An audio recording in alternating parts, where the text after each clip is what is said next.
Bismillahirrahmanirrahim. Assalamualaikum warahmatullahi wabarakatuh.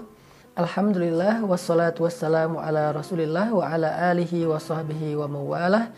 Teman-teman sekalian, ahlan wa sahlan bikum. Selamat datang teman-teman di dalam program saya Ramadan kali ini dengan tema Beningkan dari Hati. Nah, Beningkan dari Hati ini adalah sebuah tema dari program Ramadan Series yang saya udah share di dalam akun IG saya setiap hari, dan nanti beberapa tema dari yang saya share di IG itu akan kita bahas juga secara lebih dalam dan lebih panjang di akun YouTube.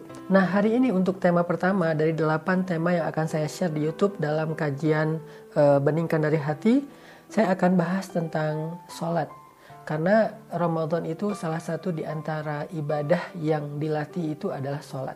Selain puasa, sejak imsak sampai maghrib, bulan Ramadan kita juga sangat akrab dengan yang namanya tarawih. Di mana kita belajar melakukan ibadah sunnah setelah sholat Isya dengan jumlah rakaat yang lebih banyak dari biasanya. Biasanya kita Ba'diyah Isya itu hanya 2 rakaat saja. Sekarang selain Ba'diyah Isya 2 rakaat ditambah lagi dengan tarawih, ada yang melakukannya total dengan witir 11 rakaat, ada yang melakukannya sampai 23 rakaat. Intinya lebih banyak daripada malam-malam biasanya. Sehingga kita perlu membahas hikmah di balik sholat ini dan apa hubungannya antara sholat dengan tazkiyatun nafs, membersihkan jiwa dan membeningkan hati kita.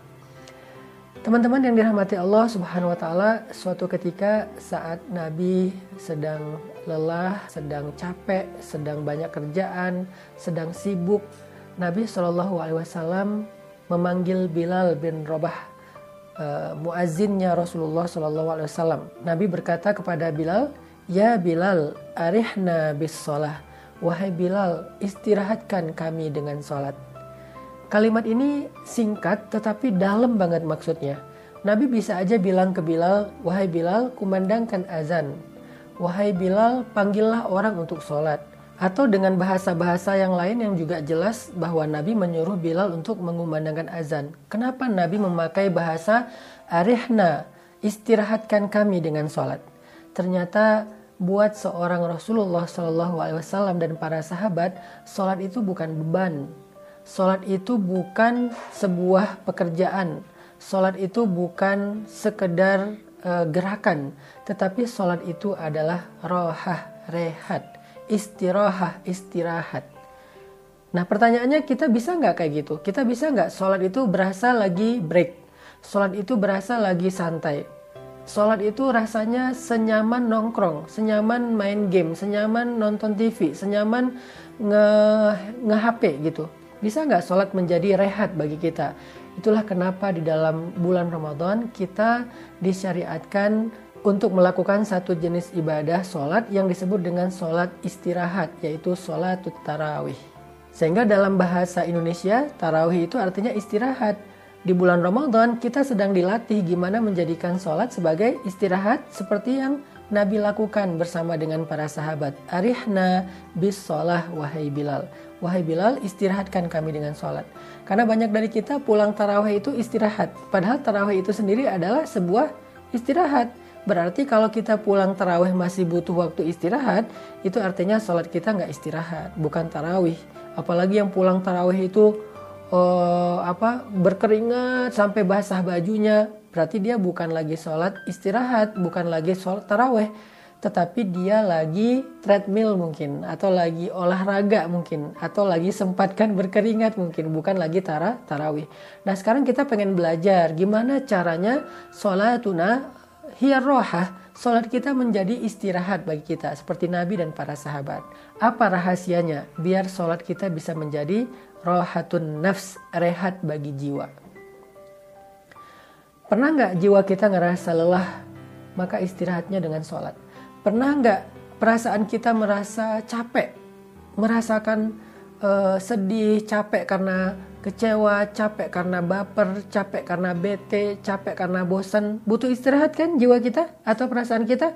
Harusnya istirahat jiwa itu adalah sholat. Karena ketika Nabi dalam keadaan capek, dihina, dimusuhi, ditentang, diperangi oleh orang-orang kafir Quraisy, Nabi pulang ke rumah pengen tidur karena Nabi pikir tidur itu bisa jadi healing. Makanya Nabi tidur di rumahnya. Ketika Nabi sedang tidur, Allah bangunin. Ya ayyuhal muzammil, wahai orang yang sedang berselimut, yang lagi tidur, bangunlah. Illa qalila, qumil laila illa qalila. Bangunlah di malam hari walaupun sebentar. Kenapa? Karena ternyata tidur itu nggak jadi rehat jiwa, dia hanyalah rehat fisik. Jiwa kita tidak akan rehat kecuali dengan ibadah, terutama sholat kepada Allah Subhanahu wa Ta'ala. Jadi buat teman-teman yang pernah ngerasain atau bahkan mungkin sering, saya juga ngerasain ya, capek perasaannya, capek hatinya, capek pikirannya, sampai nggak bisa tidur, insomnia, overthinking, segala macam. Ternyata rehat bagi pikiran kita, rehat bagi jiwa, hati, dan perasaan kita itu adalah sholat. Dan menjadikan sholat sebagai rehat jiwa itu dilatih dengan sholatut tarawih sepanjang bulan Ramadan. Sekarang kita pengen tahu apa rahasia agar sholat kita menjadi rehat. Nanti kita latih di bulan Ramadan. Apa rahasianya? Kata para ulama, rahasia dari rehatnya jiwa dan hati saat sholat itu adalah al-khusyu', memiliki kekhusyuan. Nabi SAW bersabda, awwalu ilmin yurfa'u minal ardi al-khusyu'. Ilmu pertama yang diangkat oleh Allah dari muka bumi adalah ilmu khusyuk. Artinya Islam itu punya banyak sekali cabang-cabang ilmu dalam ibadah, dalam muamalah, dalam syariah, dalam banyak hal. Nah, dari sekian banyak syariat dan ilmu-ilmu penting dalam Islam itu, yang pertama kali diangkat dari bumi, dari manusia adalah ilmu tentang khusyuk, kata Nabi. Hadis riwayat Tabrani dengan derajat hasan. Ini artinya bahwa khusyuk adalah menjadi hal yang sangat langka. Udah jarang banget orang yang sholatnya khusyuk. Sehingga karena jarang orang yang sholatnya khusyuk, banyaklah orang yang hatinya gampang baperan, fragile. Akhirnya muncul masalah mental illness, skizo, bipolar, dan gangguan-gangguan jiwa lainnya. Itu gara-gara memang banyak dari kita yang udah nggak bisa lagi ngerasain yang namanya khusyuk di dalam sholat. Soalnya khusyuk ini menjadi sesuatu yang langka. Diangkat dari muka bumi artinya bukan Allah haramkan bagi kita, bukan. Maksudnya banyak orang yang sudah tidak lagi menggunakan ilmu khusyuk dalam ibadah sholatnya. Sehingga Nabi mengatakan, awwalu ilmin yurfa'u minal ardi al-khusyuk. Ilmu pertama yang diangkat dari bumi artinya yang hilang dari kehidupan kita adalah ilmu tentang khusyuk. Dan kita pengen belajar nih, apa itu khusyuk, terus apa aja keistimewaan dari khusyuk itu, dan bagaimana cara meraih khusyuk di dalam sholat. Sehingga kita jadi bisa ngerasain yang namanya sholat itu sebagai istirahatnya hati dan jiwa, istirahatnya pikiran dan perasaan kita. Tadi saya menyampaikan bahwa kata Nabi, khusyuk adalah ilmu pertama yang diangkat dari bumi. Artinya hal pertama yang langka di antara manusia itu khusyuk. Orang yang sholat di masjid itu bisa aja ramai, sholat Jumat terutama. Tetapi yang khusyuk dari mereka itu bisa dihitung dengan jari, sedikit sekali dan langka sekali. Di antara mereka yang khusyuk itu pun, yang bisa khusyuk selama dia sholat dari mulai takbir sampai salam lebih langka lagi. Karena banyak dari kita mungkin khusyuknya hanya ketika sujud, atau khusyuknya hanya ketika awal berdiri.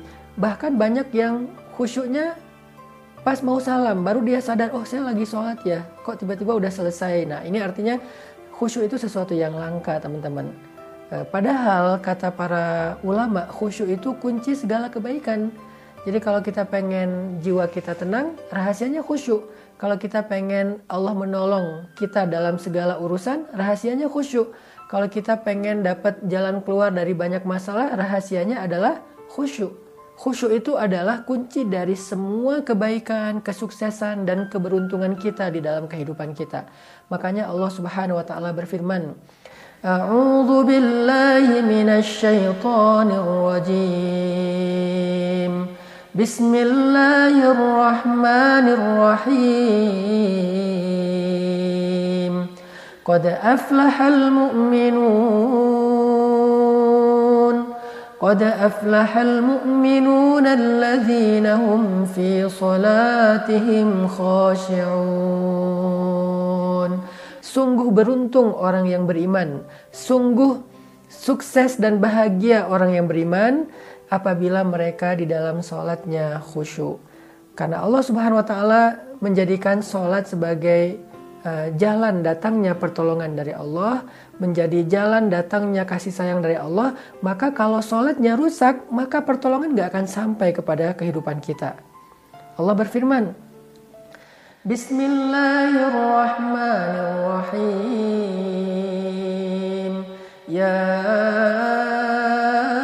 ayyuhalladzina amanu ista'inu bis-sabri was-salah. Wahai orang yang beriman, mintalah pertolongan Allah dengan sabar dan sholat. Ini artinya, sholat itu cara kita mengundang pertolongan Allah ketika kita punya masalah. Dan pertolongan Allah itu bukan hanya terhadap masalah-masalah kecil. Kita bisa banget mengundang pertolongan Allah terhadap masalah yang paling besar dalam kehidupan kita.